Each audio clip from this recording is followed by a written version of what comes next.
So before going to the direct R command, which you use in multiple linear regression, uh, we'll discuss how to do it manually using R. What do you mean by manually using R?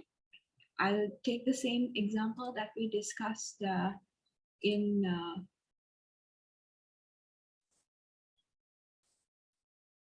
the regression lecture last week. This is the last example, if you can remember. So if we are asked to do this using the matrix approach, but not writing anything on paper, obtaining all the matrix and doing the matrix multiplications, constructing confidence interval and all that using R, let's discuss how to do that. You all should be able to do this, but there is a couple of things that you have to know when you are doing matrix multiplications. But regardless of that, everything else could be done with the knowledge that you have so far. Anyway, we will discuss on how to do this and obtain the results that we need here using R first, and then just by giving one line you can do all the things, right?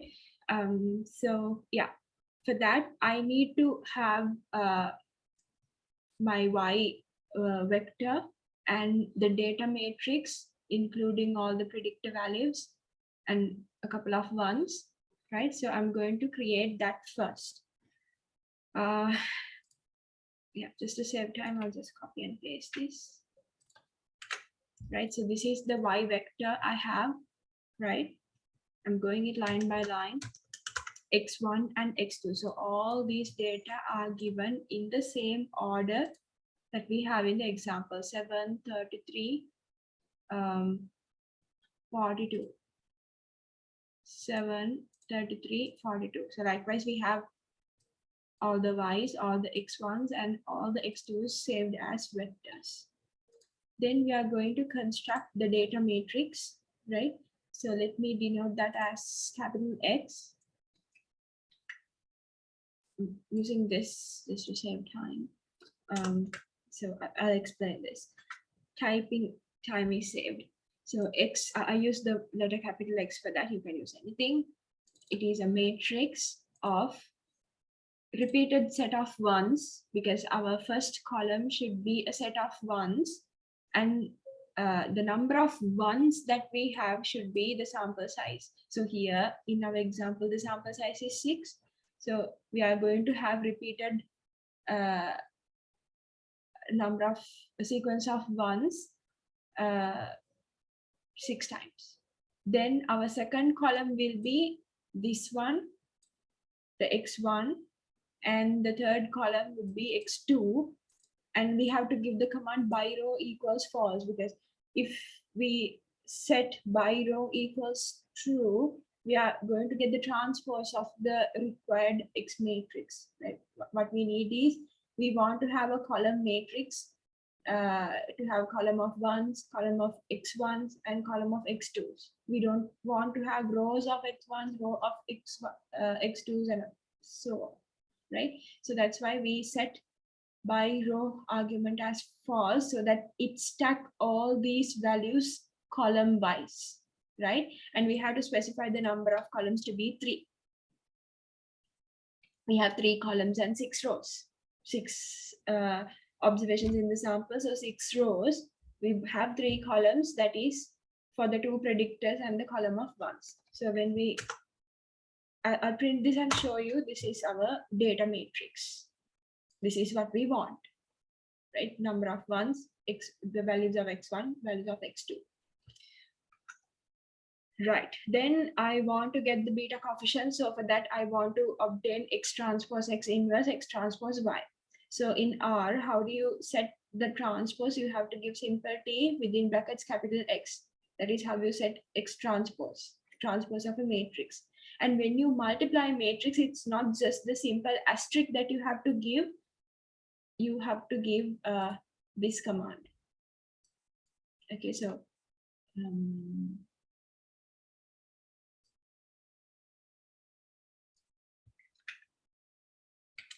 right? So first I construct this one, X transpose X matrix. This is the name that I give. So transpose of X, this is the symbol that we have to use in R in order to multiply matrices. So X transpose is a matrix, X is a matrix. If you want to multiply these two, you have to give this command. So if you give only asterisk marks, it won't give you the output. Okay, so you first construct X transpose X matrix. If you want, you can print and see. This is the X transpose X matrix, right? Then our beta is what? X transpose X, the whole thing inverse times X transpose Y, right? So here actually, just because we are using the software, we can use this command, okay? So what is the command to get the inverse in R? That is solve. Okay, just forget about the line number 8. Okay, I have rounded it off to 4 decimal places, right? Forget about that for the moment. I'll comment that for the moment. I'll tell you why. Okay, I'm going to need that. So X transpose X matrix is computed. Then I want to get the quantity X transpose X inverse, right? For that, this matrix is inverted, right? So this matrix is written here. Forget about this line, right? Forget for the moment.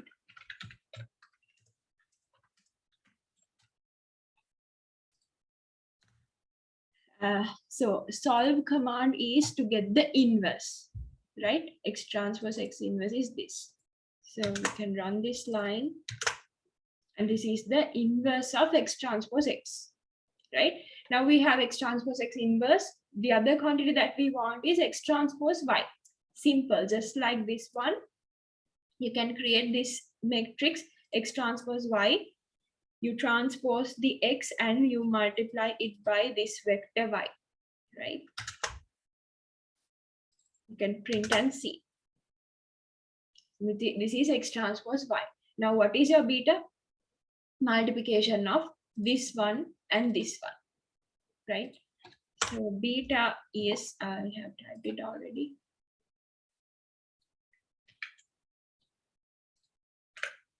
This is beta, X transpose X inverse times X transpose Y. So these are the values that we get for beta. Now you should be comparing these values with the answers that I gave to you. Slight differences are there. Why? Because in the lecture, I wanted every one of y'all to compute it manually by using your calculators, not the computer. So it is very time consuming to go for all these decimal places, right? If I ask you to get X transpose X inverse to the 7th decimal place, it is very time consuming. So I rounded this off to 4 decimal places. That is why I told you all to use this matrix to go further for further computations. So this matrix is obtained by rounding off. So the same thing here, just for your convenience, I rounded off for 4 decimal places. The round command is given. This thing here repeats, right? This is the same thing here, right? And I rounded it for 4 decimal places, so that I'm not getting 7 decimal places, right? But when you round it off, the values that you get for betas are slightly different. You have gotten 34 point something, right? So this is the real beta that we get if we use this much of precision. Okay, so don't worry about that. But for this course, I am not going to round it off because you are using the computer and everything is automated. Why to bother about rounding off? You can take it to the best accuracy level, right? There, if you can remember, I told you not to use this one because when you compute the ANOVA table, sums of squares, if you use this one, right, this is rounded off to 2 decimal places now. If you use this one, you will be getting negative values for sums of squares. You can try that at home. Just do the same thing by using 2 here, then you will be getting this matrix for X transpose X inverse, right? And yes, you can get betas and they are going to be again very different, slightly close to this, but different. When it comes to sums of squares, you are getting negative values. That is because of the rounding off error. So when we do manually, we had to take up to at least 4 decimal places to keep that positive. So that's why I use this command here. So you can forget this in this course, right? You can try this and see whether you obtain the same result when you compute manually, right? So for the moment, I'm going with this one without rounding it off. So the betas that I get is this, right? Just I'll run this and show you it's going to be the same betas that I explained in that lecture. If I run this one, beta would be this. Beta naught is this, beta 1 is this, beta 2 is this. These are the values that I gave you as answers, right? So for this course, don't go to round off anything if I didn't ask you to at the exam, right? Because there could be huge variations in SSR, SSE, and SSTO computations. Huge variances, right? So don't do that here, right? So I'll just because this is another course, I'll just delete this line, right? We are going to move on with this one, okay, with the correct result, the most precise result. If you have questions, please ask. So we computed beta, the beta vector. This is beta naught, beta 1, and beta 2, right? We can see this is negative. So next one is you have to get the ANOVA table. You got the coefficients and now you have to get the ANOVA table. So for that, you have to compute SSR, SSTO, and SSE. So you use the usual formula for that, but you need to have J matrix. Let me show you the equations. This is troublesome when doing manually, I know. So you have to have these quantities, like beta is found now, so you have to take the transpose of beta to compute SSR. Then you have to get X transpose Y quantities, they are we already computed, right? This one should be computed. So Y is there, we have to create a matrix J, right? N by N matrix J. So this is 6 by 6, a matrix of ones, and compute this quantity. So it's the usual way.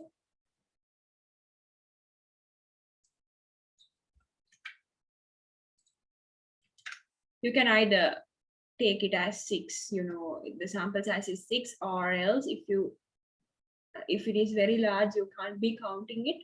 So it's just the matter of getting the length of one of these vectors. So this is basically the sample size computation. Right, so how do you get the J matrix? J matrix is a repetition of ones, and it is an N by N matrix. So our sample size is 6, it's a 6 by 6 matrix. You have 36 elements there. Number of rows is 6, and number of columns is 6, obviously. So if I print this, you are getting a matrix of ones, 6 by 6. That is the J matrix. So you know the J matrix now, you have the other quantities. Now it's just a matter of computing SSR, SSE, and SSTO.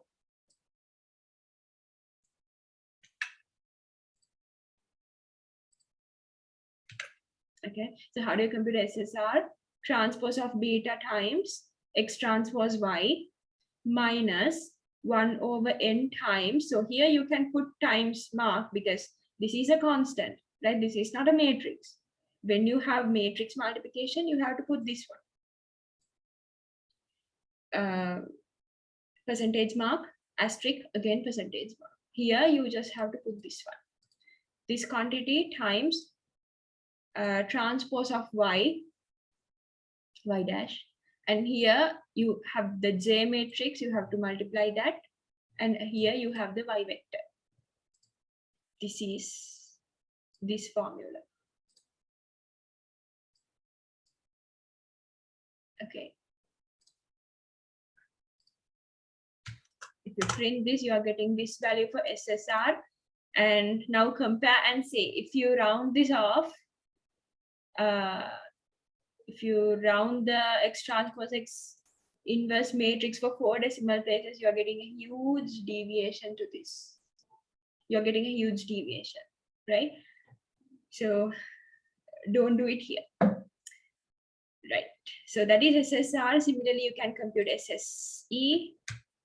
This is the formula. So you have y transpose y minus beta transpose X transpose y. Y, that is the formula. Y transpose y, that quantity, minus beta transpose X transpose y quantity. So SSE is 62 point this thing, right? SSTO, you can either get the summation of these two, or you can simply write this formula, right? Anyhow, you have to get the same result. Y transpose y minus this quantity. So this quantity is the same as this quantity, right? This quantity is the same as this quantity, right? So although you get the summation of these two, you're getting the same thing. Just to adopt the formula, I wrote this way. Otherwise, you can simply say SSUA is equal to SSR plus SSE and get it.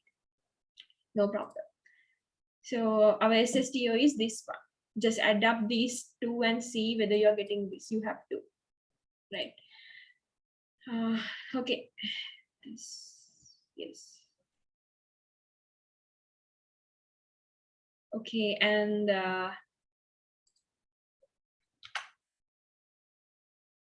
now you know the next one would be the degrees of freedom. There you have to put it manually, and then sorry,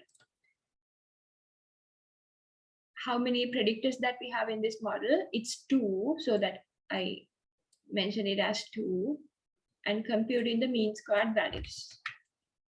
Just to fill the ANOVA table, I want to have these components computed. P equals 2 because we have x1 and x2, 2 predictors, 2 x variables, right? So how do you compute MSR? That is SSR over P. That is the formula. If this is the degrees of freedom, you compute MSR, mean squared regression, by SSR over P. So that is this quantity. Here, MSE, you have to get the ratio between SSE, which we computed here, over the corresponding degrees of freedom, n minus P plus 1.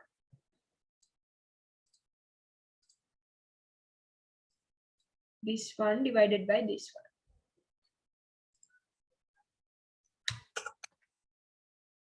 one. Right? There's nothing called MSTO, so you don't compute it. So this is the MSE basically, to the highest precision level of this computer. It can be changed from computer to computer. Slight changes could be there in decimal places. So as per this computer, that this is the highest precision level. Yeah. Now, just because we know these two, you can compute the F ratio, right? The F value. That is basically calculated value of F. I'll just copy all these. Right? How do you get the how do you get the calculated value of F? That is the ratio between mean squared regression and mean squared error. This is the calculated value, the test statistic value. Okay, that is 72 point something. Here the critical value, when getting the critical value, you are getting it from the F distribution, right? So in manual questions, what did we do? We went to the F table, right?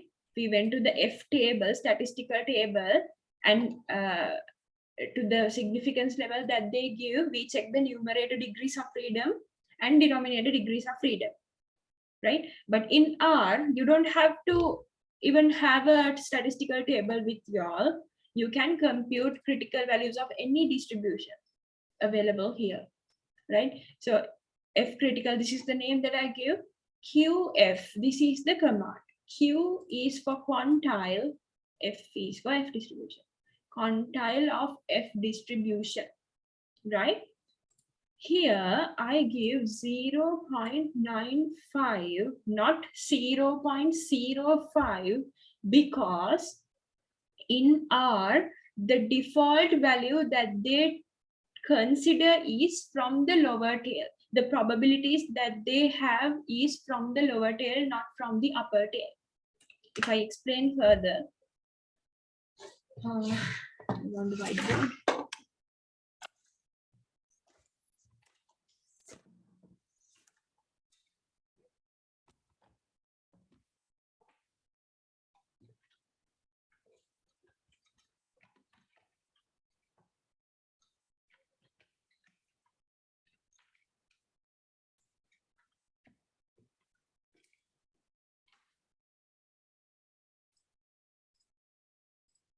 Usually how we take it is, this is the F value, F distribution, this is the rejection region. So we read the F critical value here, right?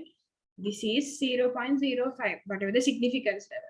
And if this is 0.05 by probability distribution theory, you know, area under the curve is 1, right? So this is 0.95, it should be 0.95, right? In R, by default, what they have is these probabilities. You can read this quantile by using this probability or either by using this probability. It depends on how the statistical table is constructed, right? The typical statistical table that you are given is constructed to read all the upper tail values. But in R, by default, they give the lower tail values. So in order to read this particular critical value in a way that this probability is 0.05, you have to give this probability, right? So that is why in R, quantile F, as the first argument, you give 0.95, because by default, it has lower tail probabilities, right?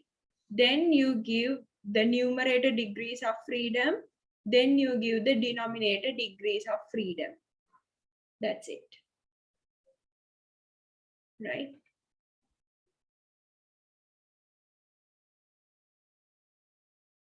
This is the R command, right? There is a couple of more arguments, optional arguments, right? If you read through that, you will realize what I just said, right? If you really want to give 0.05 here,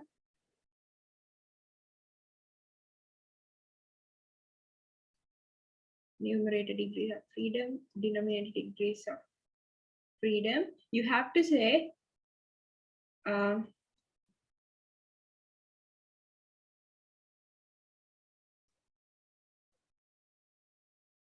this one, because by default they have set this argument to be true.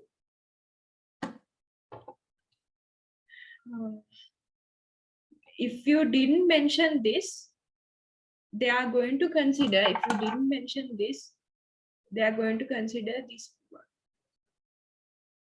which is wrong, right? If you didn't mention this.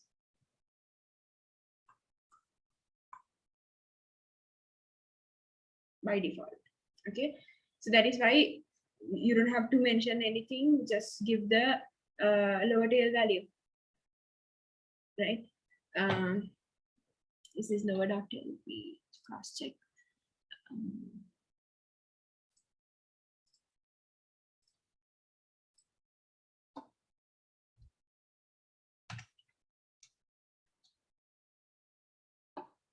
Can you see lower dot tail equals true? By default, lower dot tail is true. That means in R, computing the critical value from the lower end. So we have to give the corresponding lower tail probability.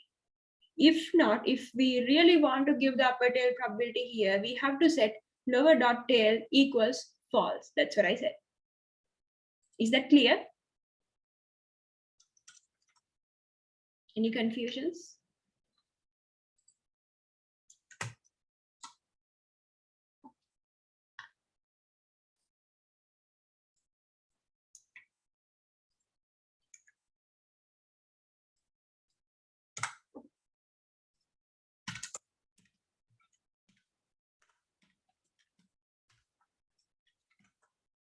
Same thing. Okay. You can give either this line or this line, whatever you prefer. Is this understood? Yes, madam. Yes. Okay, cool.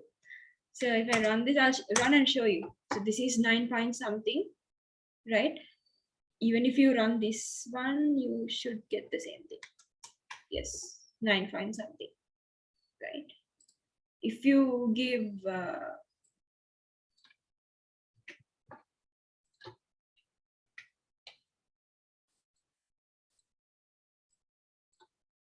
this one, you are getting something else, very small value. Can you see 0 point something is very smaller than 9 point something. So this is the lower tail end, right? So this is wrong, right? What we computed here was this one.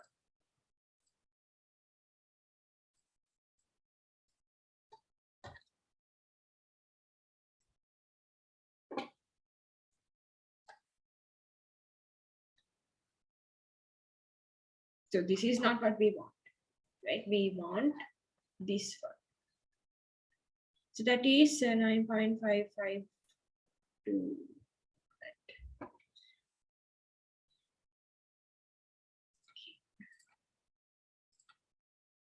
So be careful on this. And the value is this. Okay. Now, what is the decision rule? Reject H naught if calculated value is greater than the critical value. Of course, it should go to the critical region. So this is very much greater than this. So we reject H naught. That means it is significant. This is the calculated value 72. This is 9 point something. So it's in the right hand side end. So we reject H naught. Okay. Then you can get the variance covariance matrix, and this is how you have to give that.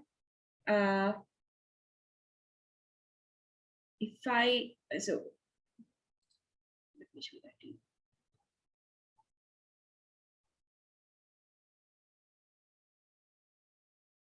How do you get the variance covariance matrix of beta? MSC times X transpose X inverse quantity, right? So here, if you just give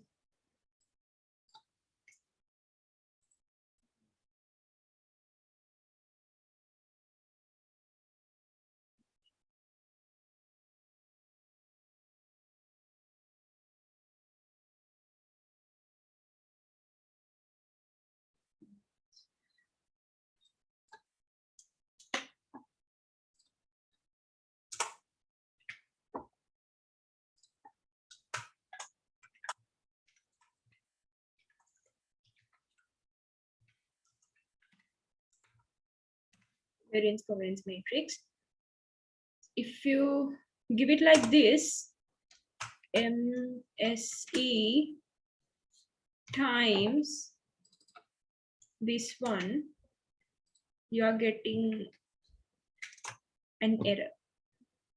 Why?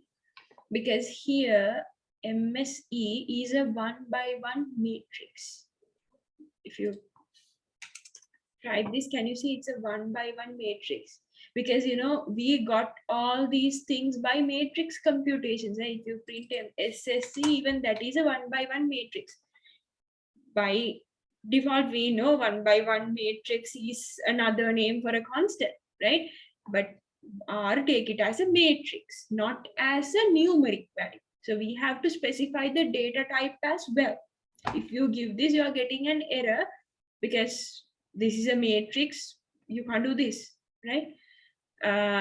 So even though I think if you give the other way around, you should be getting, but you can't make it for future use. I think this should work. We'll see. No, it's not happening. So they take it as a 1 by 1 matrix and they don't do that particular computation for this, right?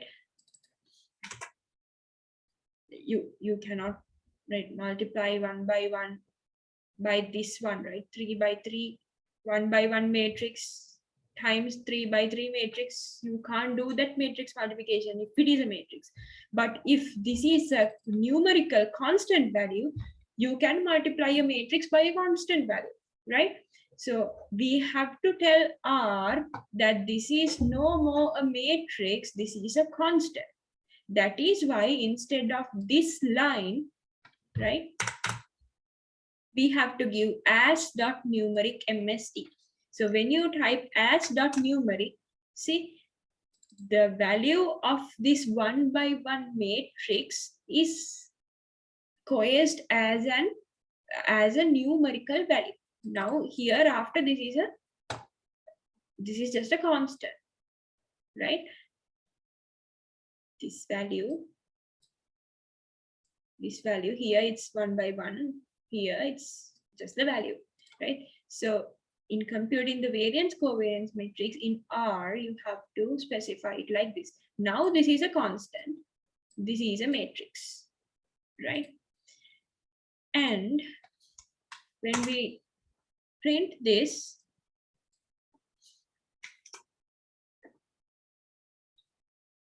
you are getting this. You can either give it as this. I think nothing is gonna change if you either specify it as a matrix or not. This line is optional. It's anyway a matrix. Yeah. So this is the variance covariance matrix of beta. So these are the covariance terms. Can you see this term is the same as this term? Because it is the covariance between beta 1 and beta naught. This is the same as this one. Covariance between beta naught and beta 2. This is the same as this. So we have to consider these things: variance of beta naught, variance of beta 1, and variance of beta 2 in our confidence interval computations, right? So if you take the square root of v, you are getting NaN values, because you can't take the square root of this, right? Square root of a negative value, it's undefined, complex numbers. So here you can do this, but there's a warning coming. So no, all these are NaN values. But anyway, we are interested about these things. So don't do things like this, right? Just compute the critical values, and when it comes to the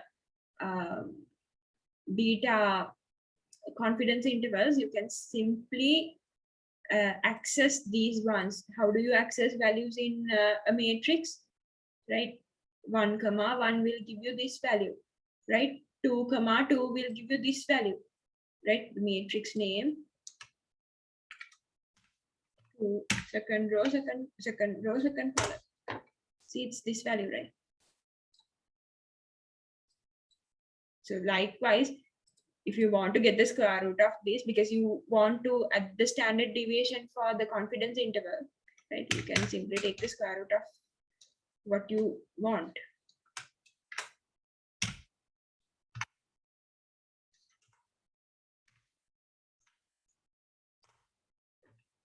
This is the square root of this, right? So no need to have these lines. Then in order to compute the confidence interval, you have to know this one.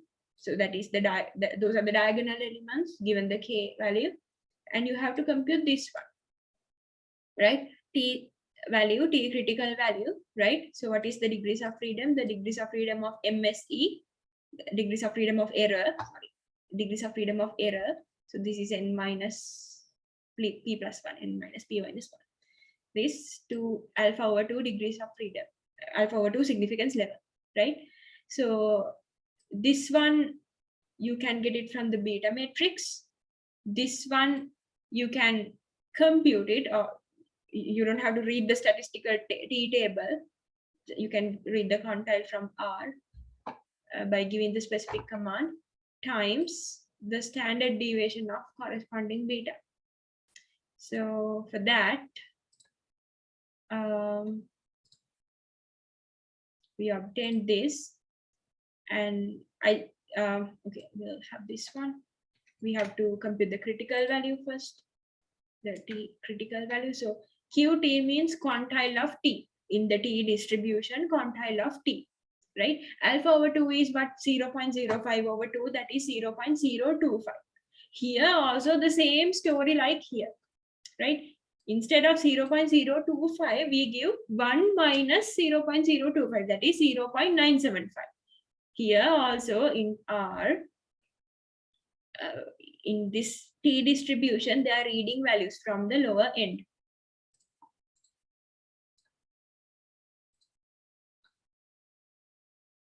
This is the T distribution. The value that we want to read is this one. So if this value is 0.025 alpha over 2, this part is 0.975 to make the area under the curve equal to 1. In R, they read it from this end, not from this end. So we have to mention the probability like this. If you don't like to mention it like that way, you still can give lower dot tail equals false and give this probability just like in the F case, right? That is up to you. Just remember that in R, by default, they read values from this set. Right, in the code line is optional. So here, as the first argument, you give the probability value, and here you give the degrees of freedom. So n, I specified it as 6, the length of whatever the vector, and p is 2 predictors plus 1. So when you run this, you're getting the critical value. So it is 3.18. This is the critical value. Now, in order to compute the confidence intervals for beta naught, beta 1, beta 2, it's the same process now. Rather than writing the same code 3 times, you can simply adopt a for loop, right? For loop from 1 to 3.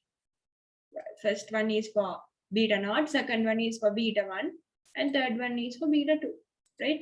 So you can define lower limit as beta naught, right? So it's the first one, right? In the beta vector,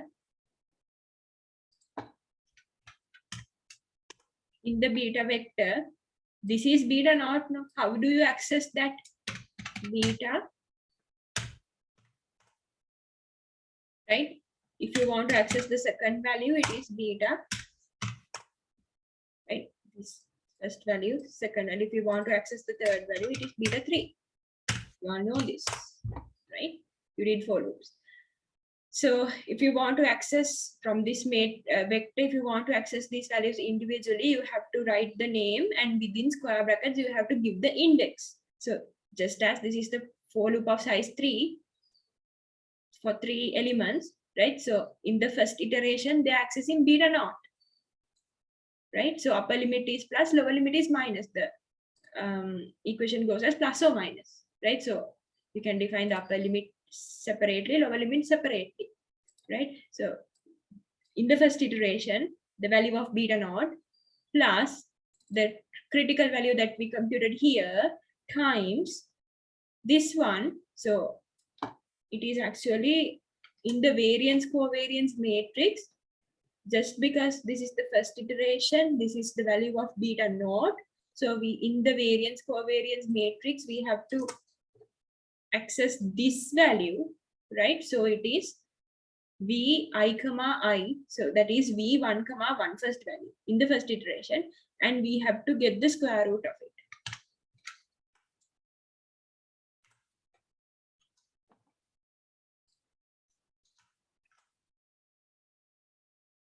Right?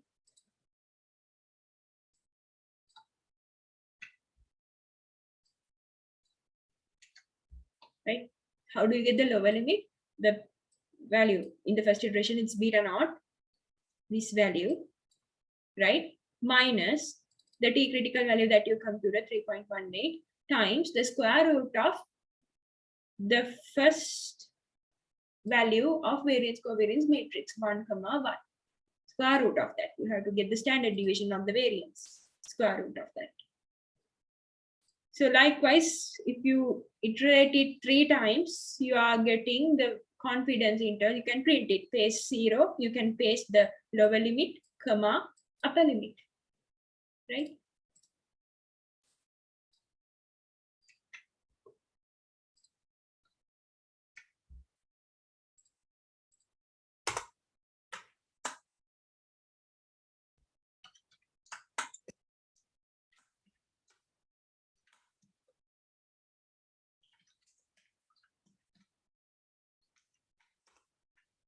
Here you are getting to the final precision level, right? So if you round it off, these are going to change.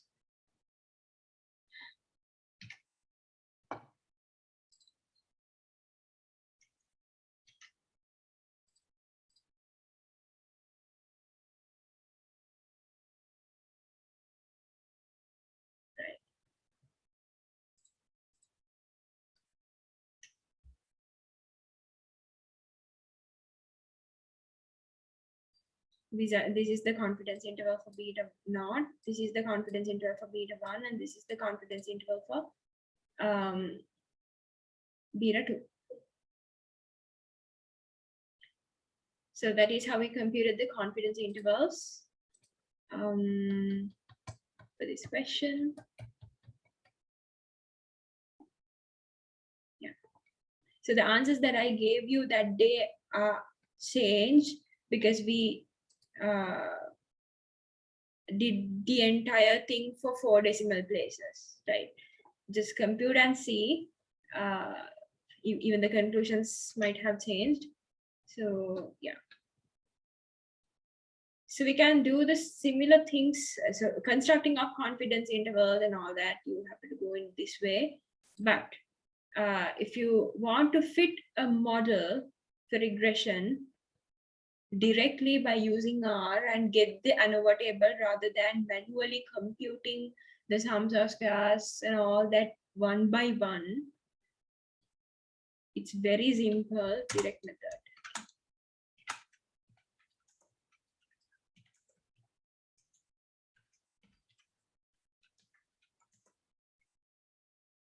Multiple linear regression using RES, right? I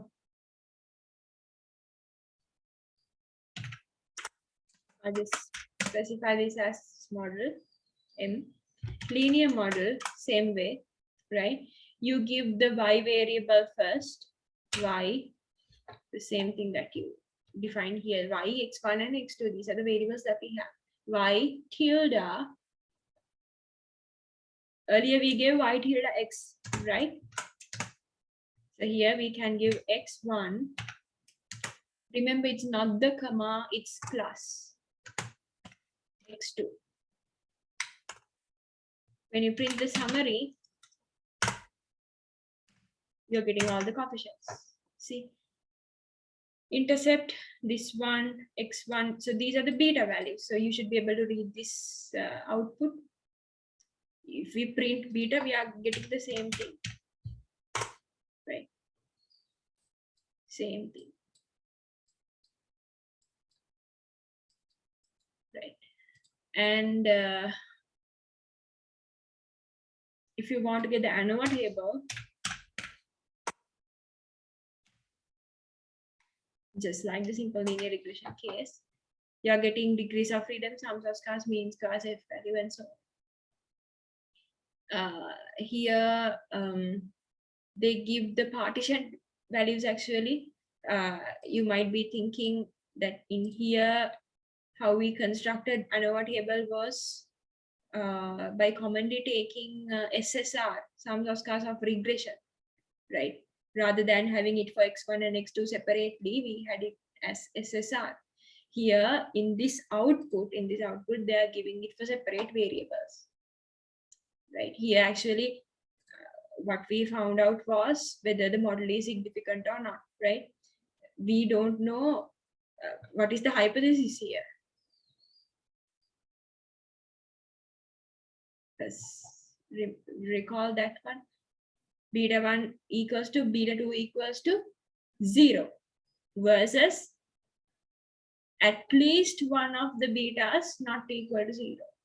So here, when you see this, right, if you do it manually using the matrix approach, you get that the model is significant, but you don't know whether both x1 and x2 are significant or one of these is significant. You don't know. You had to do a t-test in that case, right, to find out which is significant, which one is significant.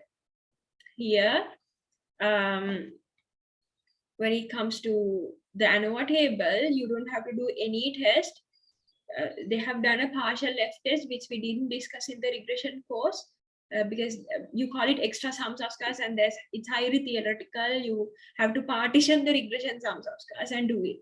But in regression course, how we did that was by using the simple t-test or by using the confidence intervals. Here, this is the output that they give. They are not giving SSR, but they give this partition sums of squares values. Sums of squares of this one, sums of squares of this one, and sums of squares of error. Total sums of squares is not given. It's obvious. You have to add up and get, right? So this star means it's high. It's very significant. Can you see? So this is less than 0.05, right?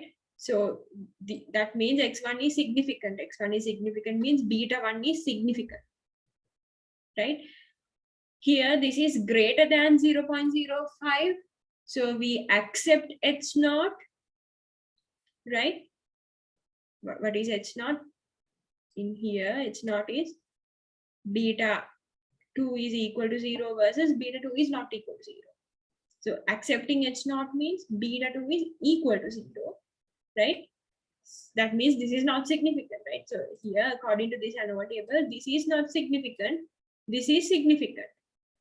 Earlier, as F value, the computed F value, we got our model as significant, right? F critical value was 9 point something. No. We got it as insignificant, right? Here, we got it in general. So calculated value is this, critical value is this. So we got the entire model as insignificant, right? So here, when they do the further partitioning sums of squares, we get the model is significant just for one thing, one variable, right?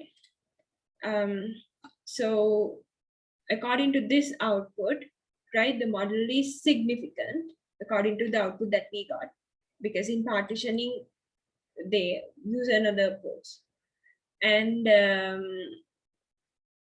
you should be able to read this output and interpret this. So according to this one is significant, x2 is not significant. So anyway, the regression is significant in that case, right? Yeah. So this is the sums of squares. So MSC value, just if you print this one, the one we computed manually, MSC 20.69. So here also we are getting the mean squares as MSC value as 20.69. So this is highly precise because we did it without rounding off or anything, right? So we are getting the same thing. So they might be rounding it off to some value, so the results are changed. The rounding off errors are highly affecting the ANOVA table. When we are getting sums of squares, even a very small deviation from the beginning will give you huge variations. So at the exam, don't worry, you are told the method to do. Usually at the exam in this course, in computational statistics course, I won't be expecting you all to do this way. I just wanted to teach you the matrix approach, just because this is R and you should be able to do it using this. So as long as this option is there, you can go with this linear model option. Because if somebody do it in the other way, they are getting different results. If someone round it off, they're getting a huge difference, right?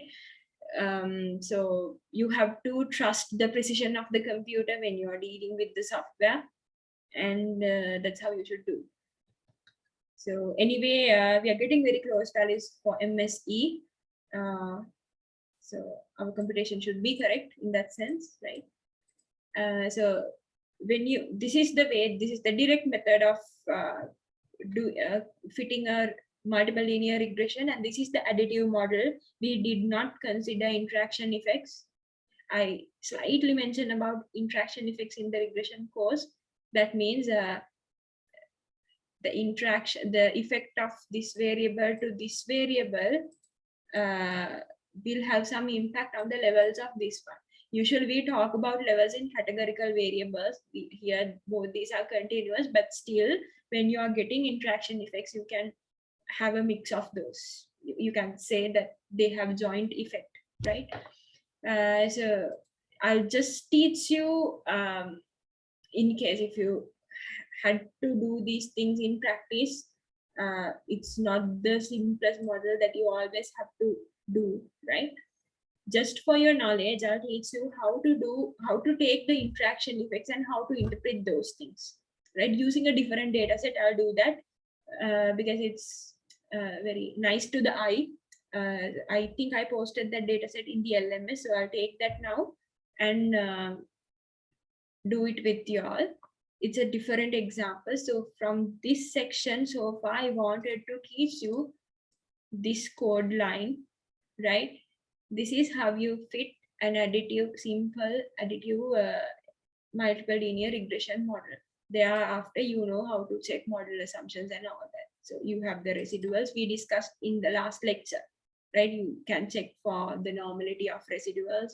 If it's not normal, you can transform the variable, or you can assume large sample and get normality, things like that. But here it's just 6 observations, it's not large sample. So if it is not normal, you have to go for a transformation or something like that. Everything that we discussed last lecture. You can check for all the model assumptions after fitting this. It's the same process. Nothing is different. All what you have to learn is this particular code line. Very easy.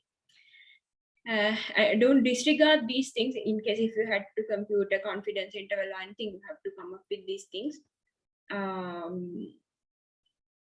You don't have to obtain beta matrices or anything. By summary, you can get that, right?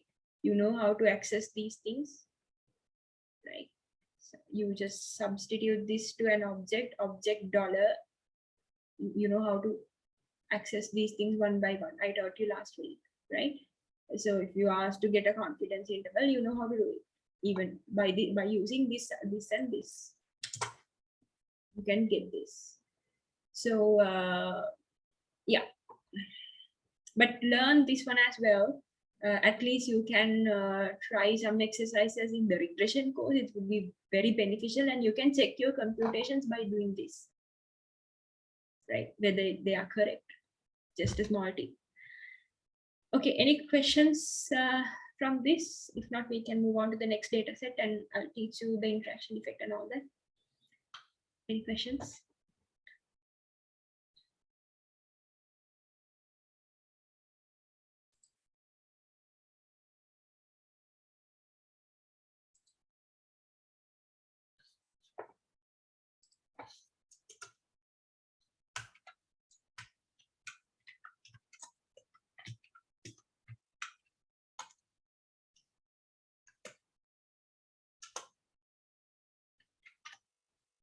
Is this clear? I'll give you the R script. You don't have to type it or anything now. I'll give you the R script. You can slowly go through it. Any questions?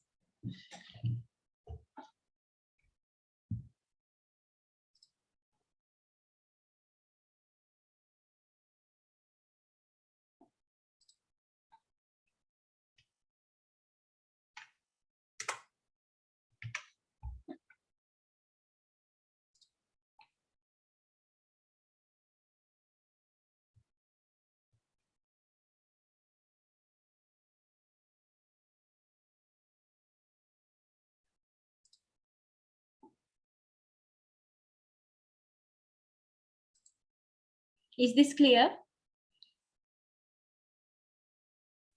Yes, madam. Okay, thank you. But if you all have questions, please ask. It's okay, right? If somebody is wondering why we didn't get the same conclusion from two methods, don't worry. That is because of the precision, right? At the exam, you are not asked to do two methods. You are just given a method and you have to follow that. Don't worry.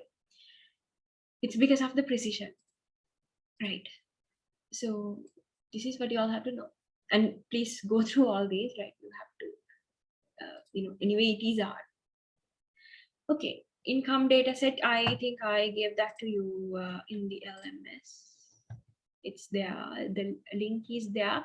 Sorry, it is attached as a Google Doc. I don't know why, but you can download it as a text file, right?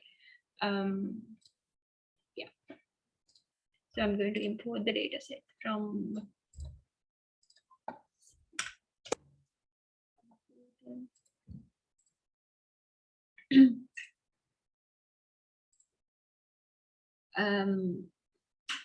I'm getting some strange symbol like this. Just disregard that. I tried to get rid of it, but couldn't because it reads as a CSV file, not the data file. It's okay. It's very strange.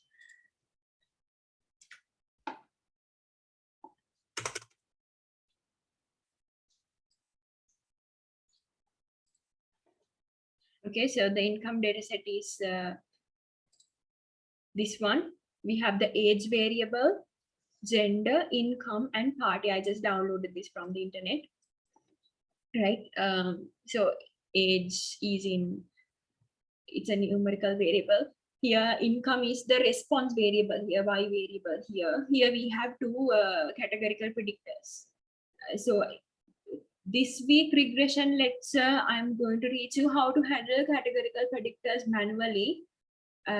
You can learn that separately, but here I just want to teach you something extra on interaction effects. What does it mean? If you all are special degree students, so it's important to know that.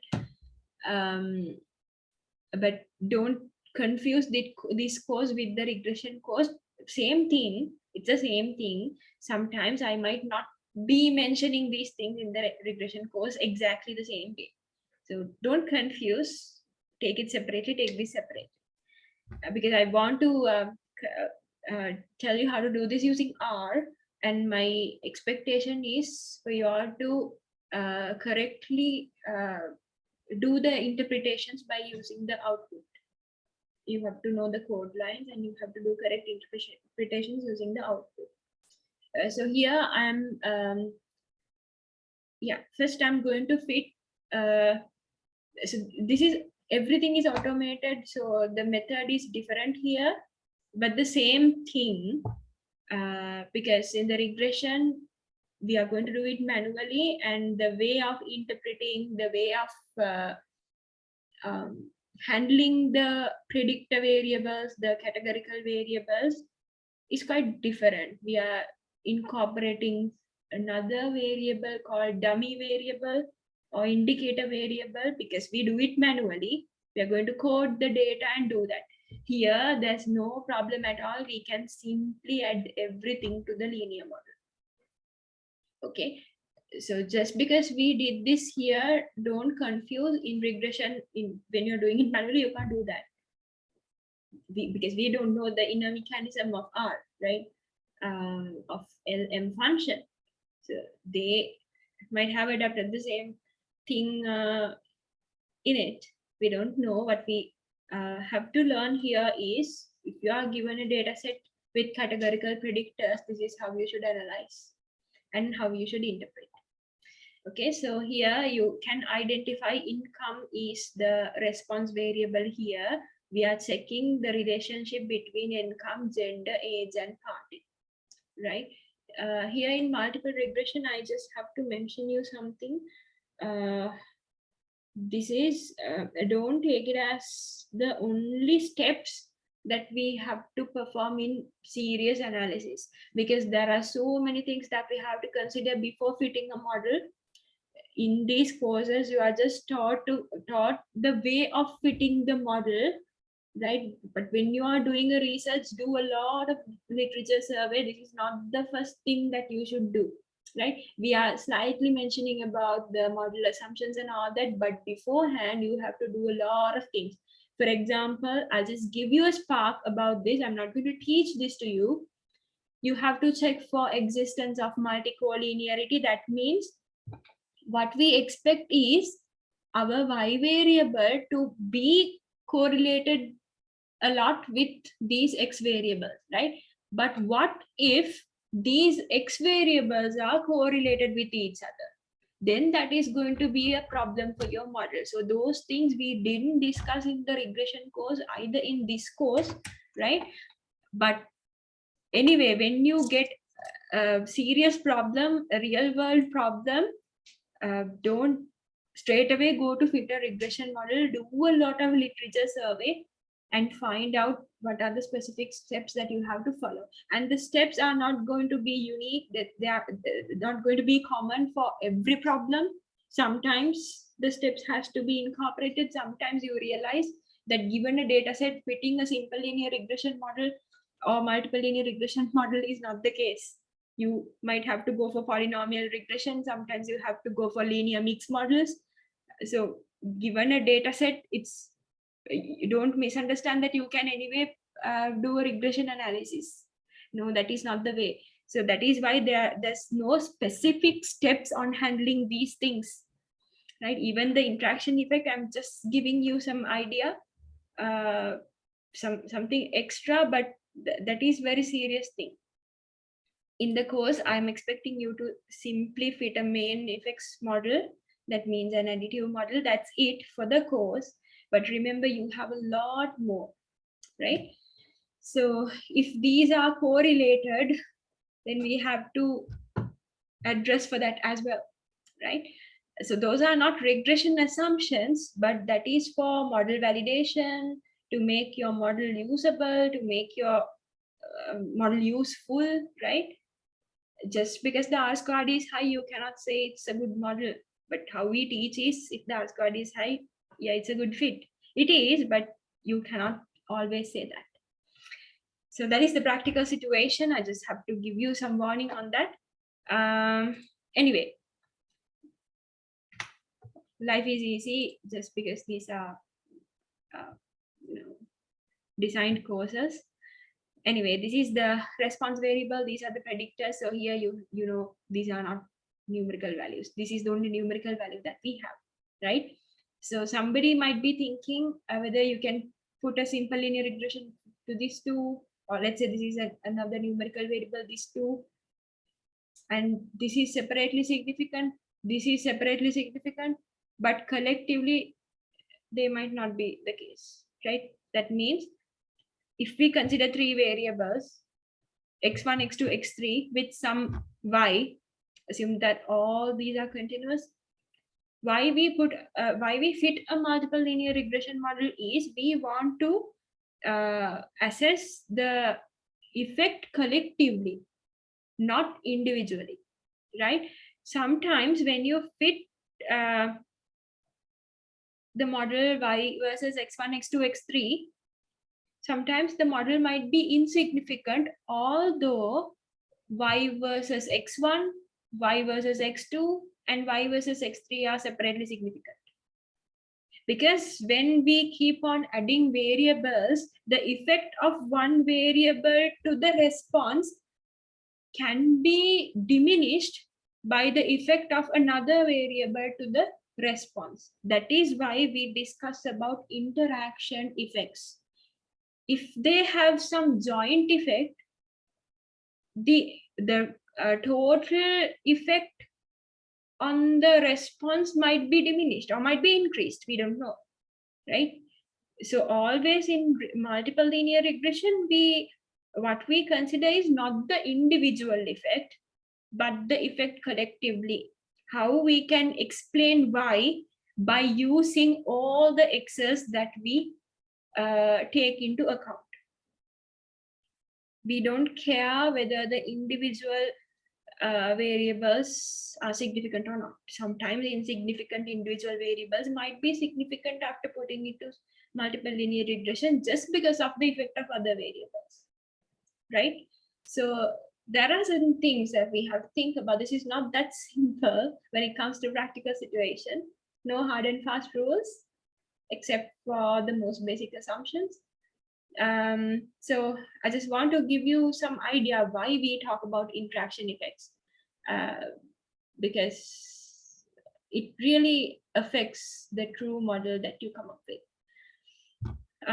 So for the moment, I'll be discuss the interaction effects between two categorical variables. If these are interacted, that means the person's party, Republican, Democratic, or Independent, right? The person's party on their monthly income will be affected by their gender.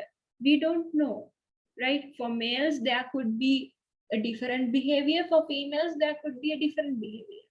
We don't know. If there is no interaction effect, irrespective of whatever the gender, this has their relationship. Okay? But being a Republican person, having this particular amount of income, we have to see whether there's any adverse effect of the gender on it, because there could be two Republican people where the income is very different, maybe due to gender. Just assume this is Republican, this is Republican, this is 45,000, this is, let's say, 145,000. So there's a huge gap. And say this is male, this is female. So it may be due to the gender, right? That means the gender has some impact on this, right? That's why in interaction effects, I think I had a sentence here.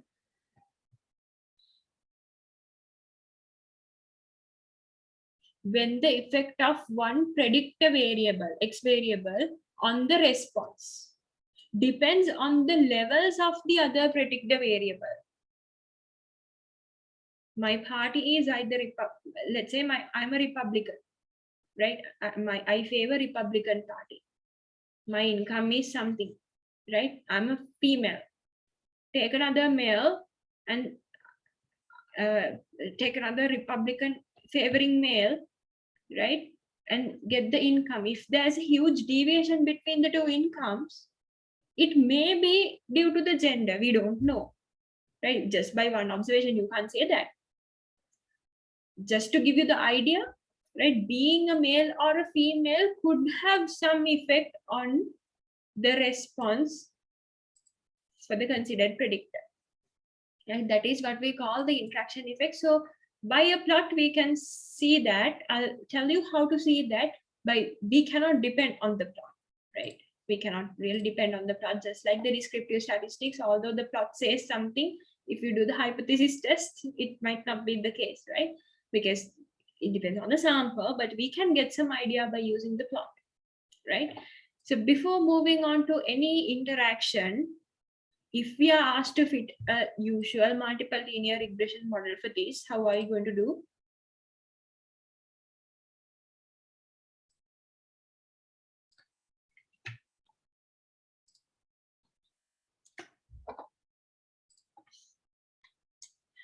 Okay. So that is linear model income. I'm sorry about this. This is how it gives here. Sorry about that. I don't know, there's something wrong with my machine. For the first variable, I'm getting something like this. So that is age plus gender plus party. Don't worry, these are categorical variables. Just have them as it is. And please don't confuse this with the regression course, because in the regression course, we are not going to have these things like this. We are going to incorporate dummy variables. Here, everything is automated. So just have it like this. Income, this is the Y variable, tilde,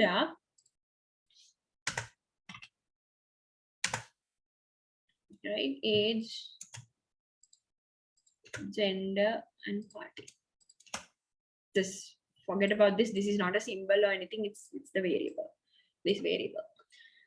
So this is how we usually put an additive model, right? So when you fit that, let's call it as M1, the model that we fitted, and we can simply get the ANOVA, right? So here we are getting the p-values for age, gender, party, right? Yes.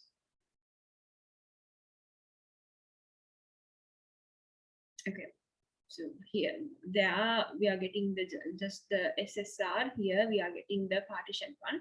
So for age, we are getting a p-value. It says it's significant, right? The star means significant. Don't look at stars. Just look at this value. It's very much less than 0.05. So they are all these are significant, right? I just want to show you, these are the sums of stars. If you want, you can get the summary and get the coefficients as well. What I want to show you is the interaction effect. So how to determine whether there is an interact effect. First, we just do the plot. Okay, I just copied and pasted this from the Google, right?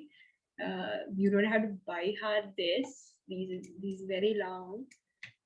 So I won't be asking you to do the interaction plot at the exam. If I ask you to, I will give this code. Yeah. So I just copied it down from the Google. Interaction.plot, that is the function. So here x dot factor is the categorical. So I told you we are going to handle interactions between categorical variables here. So I just give one categorical variable out of this one, right? Gender or party. I want to have gender, right? This is the x variable, because you have to have the y variable, y axis as the y variable, response variable, mean of that, right? And x-axis should be one of the categorical variables, and it is not a 3D plot, it's a 2D plot, but there are three variables, the two categorical variables and the response. When you get the plot, you will realize what I'm saying. So x factor is the, yeah, I'll just plot it and show you. Okay, this is what I'm getting. So mean of income. Yeah, gender is the x variable here, right? Female, male, two categories. We have points here, we have points here, that's it. We don't have points here, they have just, you know, joined the 2 points, right? Between, we don't have anything. And as the legend, we have the, as the colors, we have the party, Republican, Independent, and Democratic, right? So that is what is meant by this one. Variable for lines is given by trace.factor, right? Response is the income. Of course, that is the income, and here we have the mean income. So the function is mean, metric to plot. You can either plot the median, mode, or whatever it is, but usually in interaction plots, we go with the mean. So we get the mean of income. Y label is mean income. This is just what I gave. X label is the gender. This is what I gave. And as colors, you know, variable for lines, you have to check how many levels this particular variable has. So party has 3 levels, so you have to give 3 colors just to identify them clearly. So I gave blue, red, and green, right? And this is the line type. This is the line width. You can change the width, make it thin or make it wider. And trace label is party. So what do you mean by trace label? It's the label for this trace factor. So I just gave the same name, this one, to label this. Okay. So when I give this command, it plots something like this. How do you read this plot? If these lines seem to be approximately parallel, that means there exists no interaction effect between the considered variables. That is all what you can say out of this, right? if these lines are approximately parallel. I know this seemed a little bit of a cross, but we don't know whether to consider that or disregard that. That's why we have to go for another model and see whether the interaction effect is significant. But when you look at these, can you see they are not crossing off, right? If you get an interaction plot like this, like a very clear cross like thing, or it doesn't have to be 2 points all the time, right? It can be even a V shape or something. So if it is crossed, clearly crossed, there is evidence for some interaction effect, but we cannot exactly say. We cannot exactly say. Why can't I save this?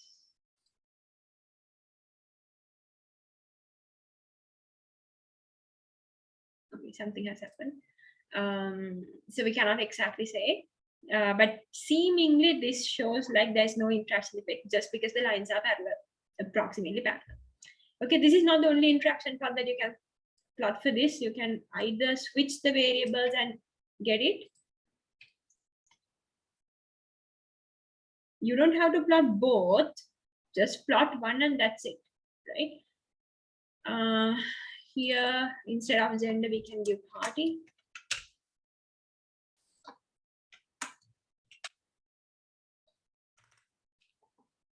Instead of party, we can give gender. We are switching the factor and the X level.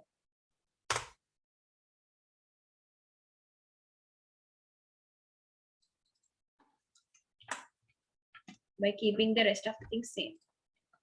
And just because the gender has only 2 levels, I have to give only 2 colors, right? Not 3 colors.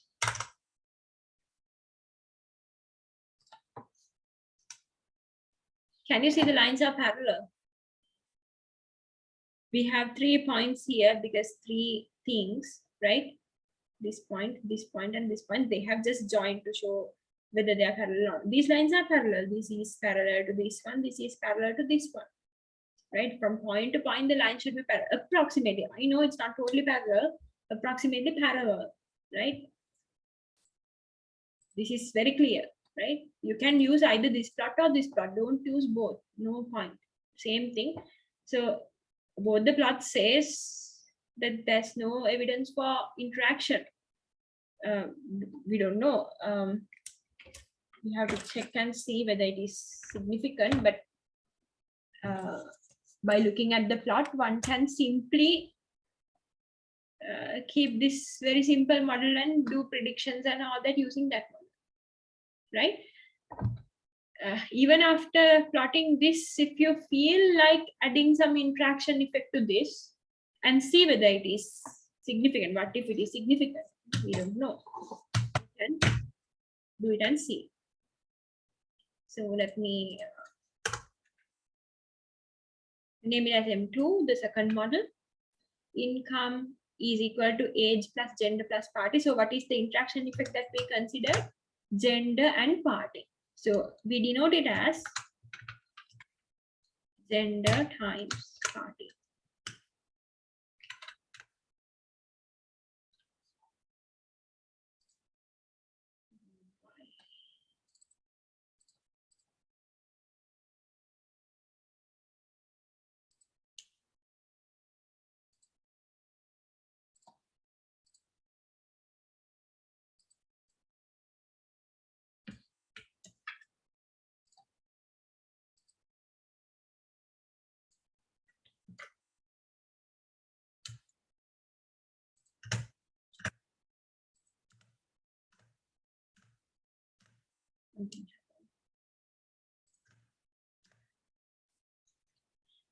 Right, so this is the second model that I'm considering, and I can take the arrow and see. Now this is the anno table. Here we have the sums of scores for age, gender, party, and can you see gender times party? So that is for this one. It's like x1, x2, x3, x2, x3, the interaction effect, right? Did I have it in that slide? Here it's something like this.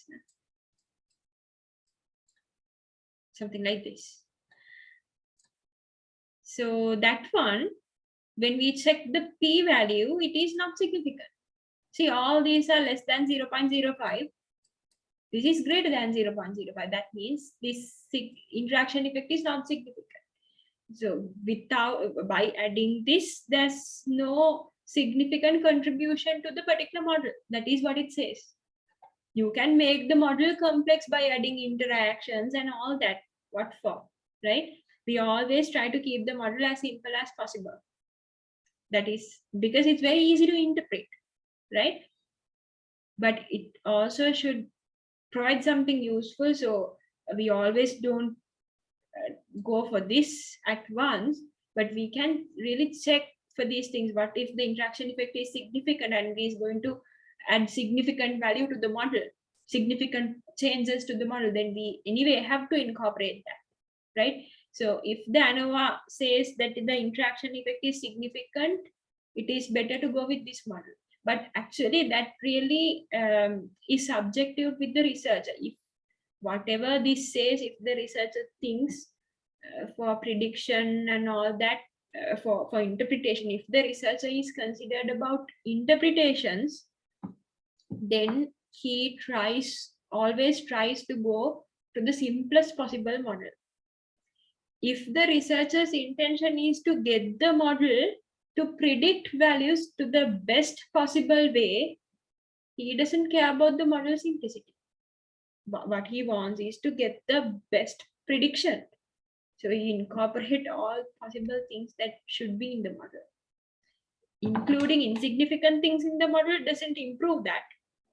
If this is significant and if you didn't improve that in the model, then your model is not going to be very representative, right? So it is decided by the researcher. That is up to the researcher. Given a single data set, you can come up with a lot of models. That's why in some researchers, they fit a couple of models using various ways, and using a test approach, they or maybe some testing criteria, they decide the best model. And there could be many models just for a single data set. There could be in practical situations. That's why we have research like all around the years. Otherwise, if it is found and done, that's it.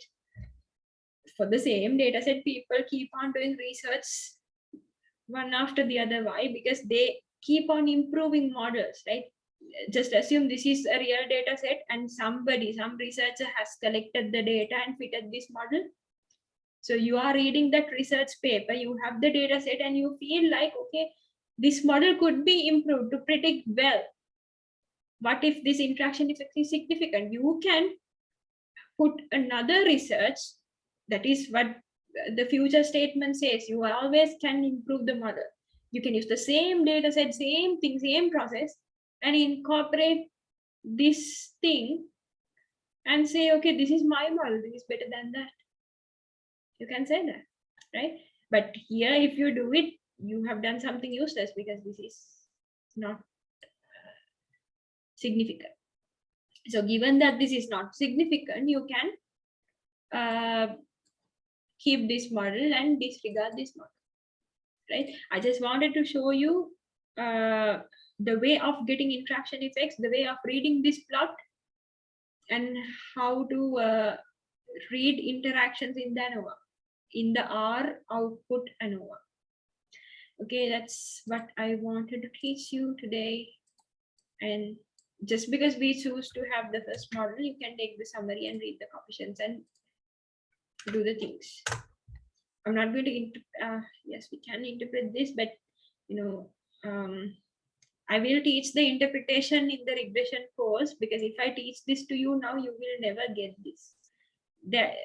When you check the coefficients, can you see age is there? Gender, male category is there, female category is not there, right? Party, independent is there, Republican is there, Democratic is not there. Why? Because all these are given for a baseline or the reference level. So this thing is actually the estimated value for males on the response compared to females. So the reference level is female, right? Here, this value is compared with democratic, what is not given. This value is compared to its baseline, again democratic. So the baseline is selected by the software itself, by R itself. We cannot control that. They have arbitrarily chosen or whatever. If you want to have the baseline as males, I don't know how to do it using R, but using other software, Udemy can do that, like Minitab. But here, by default, they take females as the baseline and give the male estimate. So if you write the model,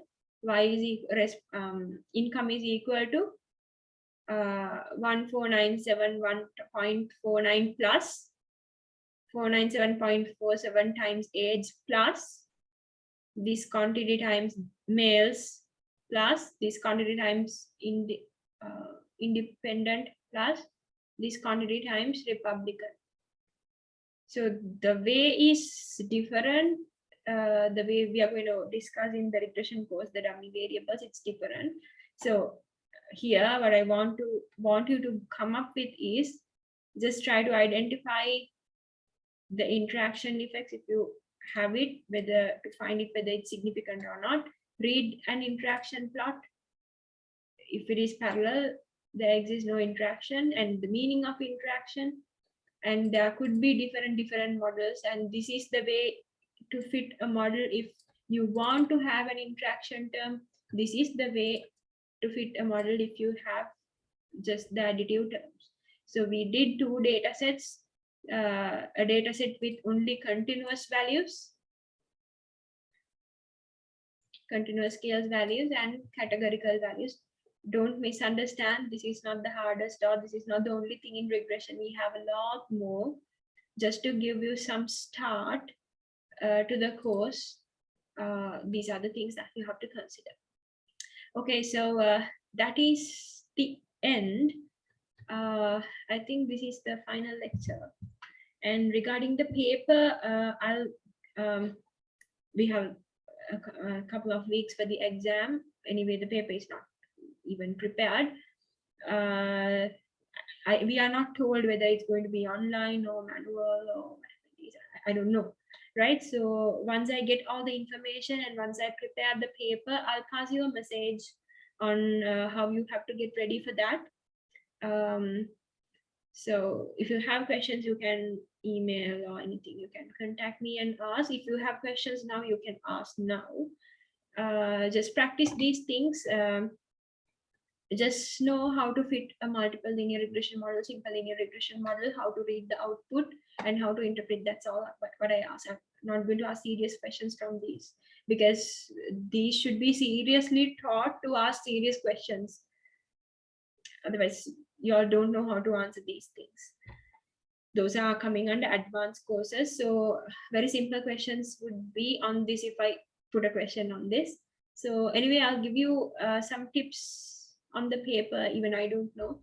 I have to discuss it with Dr. Chitraka as well. So yeah, that's it for the moment. Thank you very much for participating, and we had a nice time throughout the semester. So I'll give you tips on the paper, the instructions on the paper in a due course.